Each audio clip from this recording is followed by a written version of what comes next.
Selamat petang, salam sejahtera. Isu hangat petang ini, Mahathir selalu tipu Sabah Sarawak, kata GPS. Berita sepenuhnya. Gabungan Parti Sarawak GPS berkata bekas Perdana Menteri Dr. Mahathir Mohamad adalah orang yang bertanggung jawab meniupkan sentimen Sarawak untuk orang Sarawak, kata setiausahanya Alexander Nathan Linggi. Dakwanya, tindakan Mahathir yang sering menipu Sarawak mencetuskan semangat kenegrian di negeri Kepulauan Borneo berkenan. Mahathir kononnya kesal kerana ada pihak yang membangkitkan sentimen Sarawak untuk orang Sarawak dan Sabah untuk orang Sabah. Dia kata tidak perlu ada sentimen seperti itu.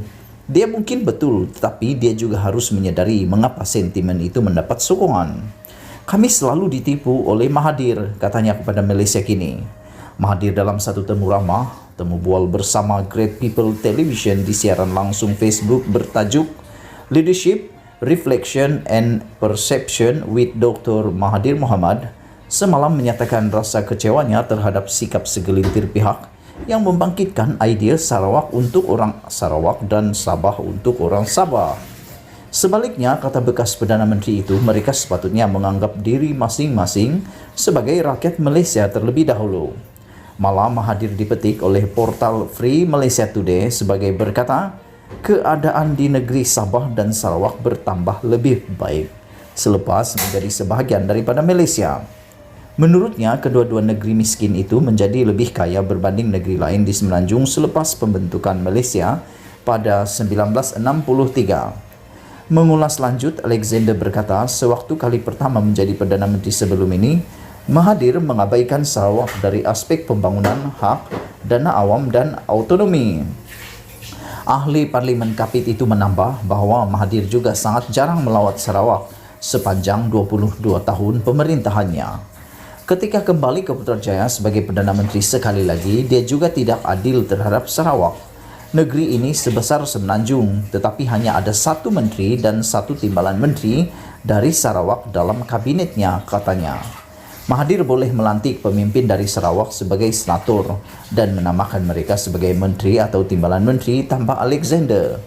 Semasa pentadbiran Pakatan Harapan PH selama 22 bulan, ahli Parlimen Selangau Baru Bian adalah satu-satunya menteri keturunan Dayak dilantik memegang jawatan dalam kerajaan, sementara DAP Chong Chiang Jen adalah satu-satunya timbalan menteri dari Sarawak.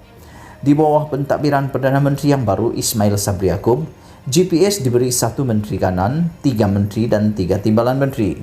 Alexander juga berkata rakyat Sarawak jarang dilantik ke peringkat tertinggi dalam perkhidmatan awam, termasuk dalam pasukan keselamatan. Dia berkata pentadbiran Perikatan Nasional PN telah memperuntukkan 5% cukai penjualan ke atas petroleum dan produk petroleum untuk Sarawak, dan juga memberikan Perbadanan Pembangunan Ekonomi Negeri Sarawak SEDC status yang sama dengan syarikat Shell dan Petron. Katanya semangat kedaerahan juga semakin diapi-apikan oleh pemimpin tertentu secara berterusan dalam tempoh 3 tahun terakhir yang menyaksikan kerajaan PH digulingkan dan kemudian pertukaran Perdana Menteri susulan 15 anggota Parlimen UMNO menarik kembali sokongan mereka kepada Muhyiddin Yassin bulan lalu. Ini menjadikan kita orang Sarawak ahli politik merasa lebih yakin bahawa kita adalah lebih baik kerana kita tidak mahu bergaduh seperti di Semenanjung Malaysia, katanya. Pemimpin kita mungkin mempunyai perbezaan politik, tetapi kita masih sangat baik, sangat teratur dan sangat wajar. Kami merasakan bahawa kami lebih baik daripada ahli politik kanan yang mengetuai parti-parti yang berpusat di Semenanjung. Kami hanya memberi tumpuan kepada rakyat dan kerja kami tidak menimbulkan kekacauan politik, katanya. Jadi jangan salahkan kami kerana mempunyai sentimen Sarawak hanya untuk orang Sarawak, kata Alexander yang juga Setiausaha Agung PBB. Tolong faham pemikiran orang Sarawak kerana kami ingin melindungi apa yang kami anggap masih indah di Sarawak daripada diheret oleh semua politik ini, tambah Alexander. Dipetik dari Malaysia Kini. Sekian isu hangat petang ini. Jangan lupa tekan butang subscribe dan kita jumpa lagi. Bye-bye.